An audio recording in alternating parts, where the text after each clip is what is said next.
Bismillahirrahmanirrahim. Assalamualaikum warahmatullahi wabarakatuh. Alhamdulillahilladzi hadana lihadza wa ma kunna linahtadiya laula an hadanallah. Allahumma shalli wa sallim wa barik ala sayyidina Muhammadin wa ala alihi wa sahbi ajmain wa ba'd. Allahumma inna nas'aluka ridhaka wal jannah wa na'udzubika min sakhatika wan nar. Amin ya rabbal alamin. Pendengar, pemirsa yang dirahmati Allah, kali ini kita bahas tentang syarat sah sholat. Ada lima syarat sah sholat.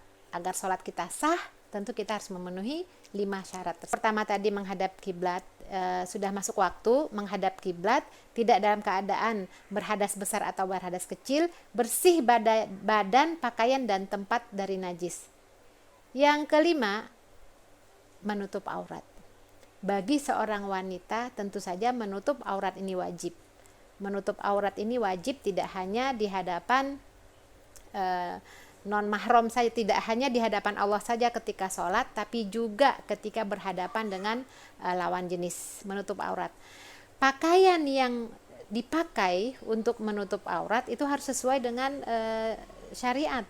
Jadi jangan sampai ketika kita sholat dalam keadaan bisa jadi khusyuk tapi pakaiannya tidak sesuai dengan kriteria menutup aurat, maka sholatnya tidak sah. Karena pakaian yang layak dipakai untuk menutup aurat itu memiliki syarat: tidak tipis, tidak tembus pandang, tidak memperlihatkan lekuk-lekuk tubuh. Ya, misalnya yang banyak terjadi sekarang, kita pakai mukena. Mukenahnya tipis dari bahan parasut, kita pakai buat sholat ya, kita pakai mukenah kita. Sementara di dalamnya hanya pakaian pendek, tangan pendek ya. Coba kita berkaca ya, ketika kita berkaca kita melihat, coba lihat apakah masih terlihat bayang-bayangan aurat yang ada di depan kaca. Artinya begini, ketika kita memakai pakaian atau mukenah yang tipis dan tembus pandang, terus kita berkaca, terlihat rambutnya pendek bayangannya, terlihat kulitnya, warna kulitnya transparan ya, terlihat, itu tidak sah dipakai untuk sholat, karena pakaian untuk sholat ini betul-betul menutupi seluruh tubuh.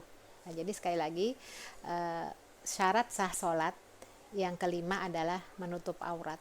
Jadi auratnya harus tertutup dengan sempurna. Bahkan dalam mazhab Syafi'i itu rambut pun sehelai itu jangan sampai terlihat. Bahkan kaki pun harus ditutup. Nah, inilah syarat sah sholat. Sudah masuk waktunya. Kemudian kedua, menghadap kiblat. Yang ketiga, tidak dalam keadaan berhadas besar dan berhadas kecil. Yang keempat, bersih badan, pakaian dan tempat dari najis. Yang kelima, menutup aurat. Nah, pada saat kita telah sesuai dengan kriteria ini, insya Allah sholat kita sah. Tapi satu lagi, tidak hanya dari syarat fisik, tapi juga ada syarat ruhi, syarat batin. Artinya adalah menjaga kehusyukan sholat. Apalah artinya sholat ketika kita menjaga kesahan, keabsahan sholat kita, tapi hati entah kemana, hati melalang buana. Maka sholat yang diterima adalah sholat yang khusyuk. Dan kita lihat bagaimana Ibnu Abbas memulai sholatnya adalah pada saat beliau sedang berwudu. Ketika dilihat oleh seorang sahabat bagaimana Ibnu Abbas berwudu dalam keadaan gemeteran, menggigil, ketakutan, dikiranya sakit. Ternyata setelah selesai berwudu dan berdoa, ditanya, apa jawaban Ibnu Abbas? Abdullah bin Abbas, bagaimana aku tidak bergetar dan menggigil? Aku akan berhadapan dengan Allah, penguasa alam semesta. Jadi mulai kekhusyukannya itu adalah ketika wudu.